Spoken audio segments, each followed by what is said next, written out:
Ibindi byo kwigwa no kuzirikanwa niyo ngingo y'uyu munsi. Tumaze icyumweru cyose dufite insanganyamatsiko ivuga ngo kwizera imyuka mibi kwashizwe ahagaragara. Kuri uyu munsi wa none tujye kurebera hamwe ibindi byo kwigwa no kuzirikanwa. Mbere ko tujya mbere dusenga Imana. Turagushimye, turaguhimbaje, uhabwe icyubahiro. Tugushimye ko wabanye natwe muri iki cyumweru cyose tumaze twiga ijambo ryawe. Turakwinginze rero kugira ngo kuri uyu munsi wa none uduhe kugira ibyo tuzirikana mu byo twize. Ubane natwe utwiyoborere, nibyo dusabye ubuntu mu izina rya Yesu Kristo umwami wacu. Amen. Umurongo w'icyo kwibukwa twari dufite muri iki cyumweru wabonekaga mu rwandiko rwa mbere Pawulo yandikiye Abanyatesalonike, igice cya 4. Turarebera hamwe umurongo wa 16 kugeza wa 17.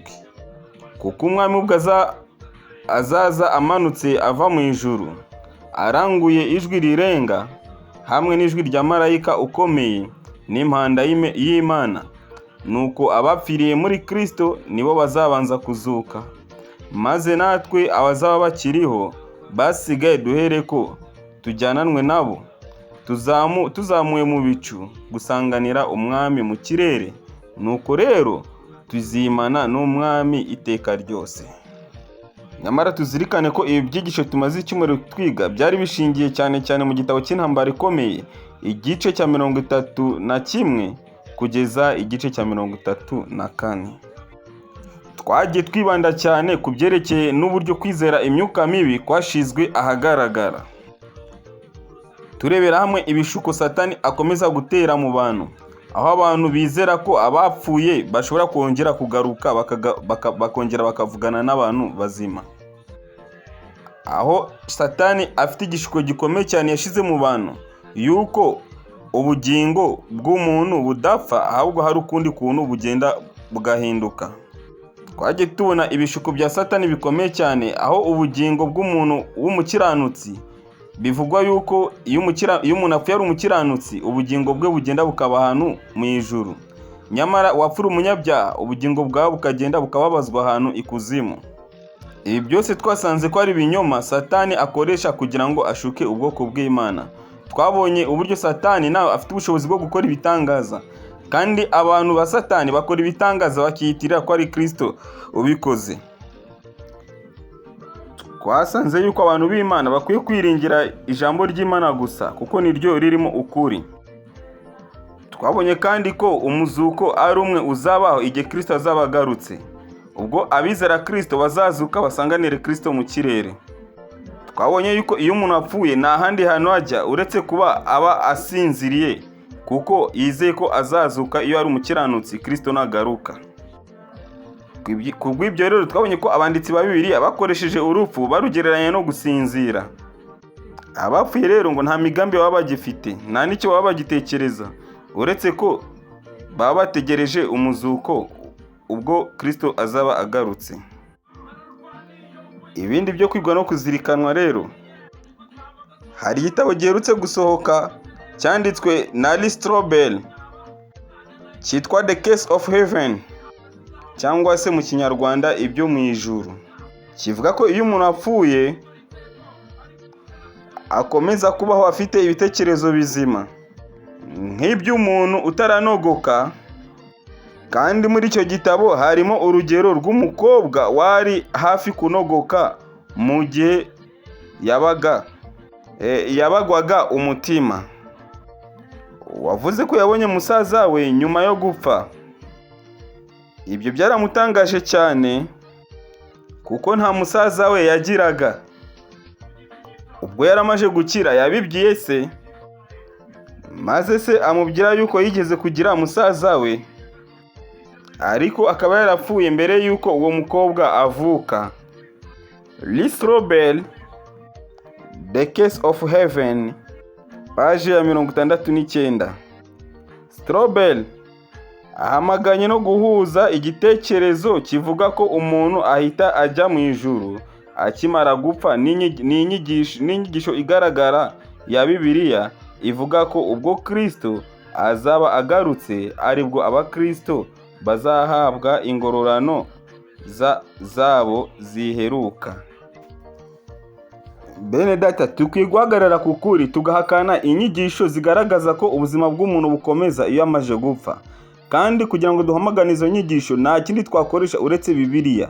Iki cyumweru cyose tumaze twiga tubona imirongo ihagije igaragaza uburyo abapfuye bamera. Tumaze kubona yuko abapfuye mu by'ukuri nta kindi bategereje uretse umuzuko. Kandi umuzuko uzaba bwa mbere ubwo Kristo azaba agarutse. Nibyo abizera bategereje. Kandi uwizeye wese, upfuye yizeye wese azategereza ingororano za Kristo, kandi izo ngororano Kristo azazitanga agarutse. Rero ikinyoma dukwiye kugitsindisha ukuri, kandi ukuri nta handi twakuvana uretse mu byanditswe byera ariyo Bibiliya. Twaburiwe ko benshi bazagendererwa n'imyuka y'abadayimoni, kandi bihinduye nk'abantu babo bakundaga cyangwa inshuti zabo, maze bavuge iby'ubuhakanyi buteye ubwoba. Abo bashyitsi bazigaragaza nk'abadafite impuhwe, kandi bakora ibitangaza kugira ngo bashigikire imigambi yabo. Dukwiriye kwitegura guhangana nabo twitwaje ukuri kwa Bibiliya, duhamya ko abapfuye ntacyo bamenya kandi ko abo ari imyuka y'abadayimoni. Bene data, abapfuye ntacyo bakora, iyo ni imyuka y'abadayimoni. Satani afite ububasha bwo kwiyoberanya, akiyambika ishusho y'umuntu wawe wapfuye, w'inshuti yawe, ndetse cyangwa se mu muryango wawe, cyangwa se iyo umuntu wakundaga akiyambika ishusho ye, maze akaza akakubonekera kandi akakwereka ibinyoma ashingiye ku migambi agufiteho. Rero ibi ngibi nta kindi twabitsindisha uretse kwifashisha ukuri kwa Bibiliya, kandi tugahamya yuko abapfuye ntacyo bashobora gukora, kandi nanone ntacyo bamenya. Tukamenya yuko iyo ngiyo ari imyuka mibi y'abadayimoni. Ni ukuri isaha y'amakuba iradutegereje. Ayo makuba agiye kuzakwira isi yose ngo agerageze abatuye isi. Abazaba badafite kwizera gushingiye ku ijambo ry'Imana bazatsindwa. Dukwiriye kwambara intwaro zose z'umwuka kugira ngo tutazatsindwa n'ibishuko bijye kuzaza. Satani arakoresha imitego yose yo gukiranirwa kugira ngo yigarurire abana b'abantu, kandi imitego ye ntizacogora. Ariko ashobora gutsinda gusa ari uko abantu bamwemereye. Bene data, Satani numwemerera akagukoreramo azagutsinda, ariko ntukwiye kumuha umwanya na gato. Abashishikarira kumenya ukuri bagaharanira kweza imitima yabo binyuze mu kumvira, bakora uko bashoboye kose ngo bitegure iyo ntambara, bazabonera uburinzi budashidikanywa mu isezerano ry'Umukiza. Yajyaga kohereza bidatinze buri mumarayika uvuye mu ijuru kurinda abantu bayo. Nshuti bene data, Kristo yiteguye kutwohereza abamarayika bavuye mu ijuru baze kuturinda. Natwe niba twiteguye guhangana na Satani, nta handi dufite intsinzi uretse muri Kristo Yesu. Bene data, tuzirikana aya magambo arakomeye cyane. Kuko witondeye ijambo ryo kwihangana kwanjye, nanjye nzakurinda. Iryo ni isezerano ry'Umukiza.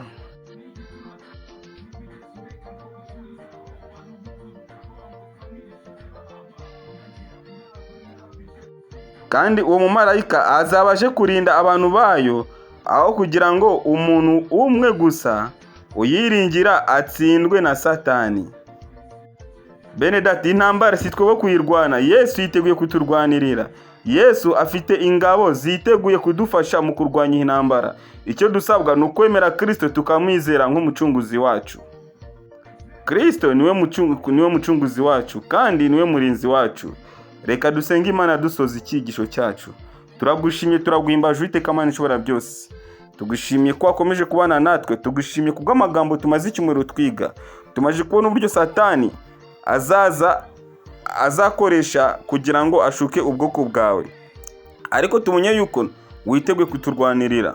Turagusabye kugira ngo izo mbaraga zo guhangana n'umwanzi Satani abe arizo uduha kuri uyu munsi wa none, maze he kuba ari twe dukora ahubwo dukoreshwe nawe. Ubuntu bwawe rero bubane na buri umwe wese, nicyo ngusabye nizeye mu izina rya Yesu Kristo umwami wacu, amena.